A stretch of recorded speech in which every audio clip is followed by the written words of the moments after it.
فاجأ الفنان المغربي سعد المجرد بوفاة جدته ونعاها بكلمات مؤثرة عبر حساباته على الموقع التواصل الاجتماعي.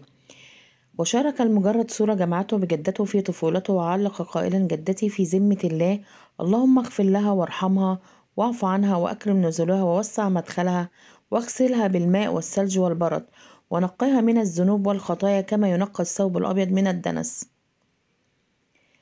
كشف الممثل المغربي البشير عبده والد سعد المجرد سبب وفاة جدته، وهو أنها كانت تعاني من مرض السكر الذي تسبب في تعرضها لأزمات بشكل مفاجئ، لذلك لم تتمكن من تحمله.